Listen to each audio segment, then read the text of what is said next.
আসসালামু আলাইকুম। মালয়েশিয়া প্রবাসী ভাইগণ, আশা করি আপনারা সকলেই ভালো আছেন। মালয়েশিয়া এয়ারপোর্টে অন্য দেশের শ্রমিক দেখা যায় না। কলিং ভিসার আড়ালে সিন্ডিকেটের গোপন আঁতাত ফাঁস। চলুন খবরের বিস্তারিত জেনে নেওয়া যাক। মালয়েশিয়ার শ্রমবাজারে সরকারি সদিচ্ছার আড়ালে সিন্ডিকেটের একচ্ছট আধিপত্য ও শ্রমিকদের চরম বাস্তবতা। বাংলাদেশের প্রতিটি সরকার, এমনকি সদ্য বিদায়ী শেখ হাসিনার সরকারও নীতিগতভাবে চেয়েছিল মালয়েশিয়ার শ্রমবাজার যেন সাধারণ কর্মীদের জন্য সহজলভ্য হয়। সরকারের উচ্চ পর্যায়ের লক্ষ্য ছিল মালয়েশিয়ার কলিং ভিসার প্রক্রিয়ায় বাংলাদেশিরা যেন ন্যূনতম খরচে বা সরকারি নির্ধারিত ফি দিয়ে বিদেশে যেতে পারেন।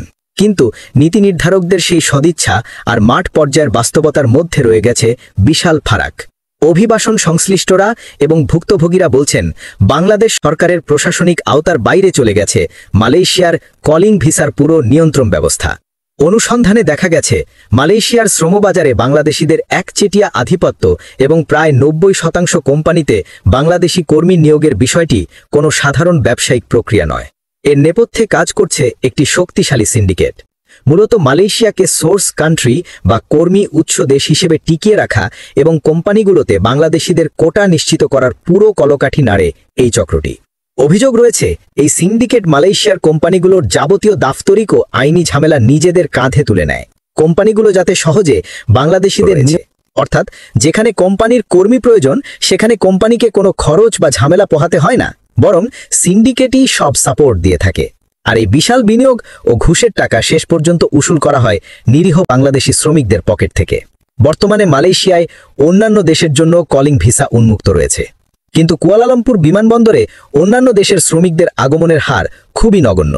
এর কারণ বিশ্লেষণ করতে গিয়ে দেখা যায়, মালয়েশিয়ান কোম্পানিগুলো তাদের নিজস্ব খরচে নেপাল বা অন্যান্য দেশ থেকে কর্মী আনতে খুব একটা আগ্রহী নয়। অন্যদিকে বাংলাদেশ থেকে কর্মী আনলে তারা সিন্ডিকেটের মাধ্যমে বাড়তি আর্থিক সুবিধা পায় এবং কোনো খরচ করতে হয় না। এই কারণেই অন্যান্য দেশের ভিসা চালু থাকলেও নিয়োগ প্রক্রিয়ার গতি অত্যন্ত মন্থর।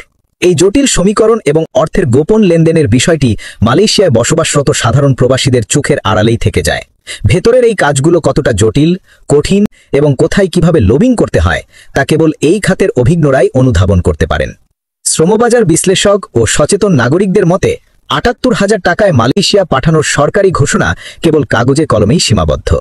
বাস্তবে এই লোভনীয় অফারের আড়ালে শ্রমিকদের কাছ থেকে ৫ থেকে ৬ লাখ টাকা হাতিয়ে নেওয়ার যে অসাধু প্রতিযোগিতা চলছে তা বন্ধ হওয়া জরুরি।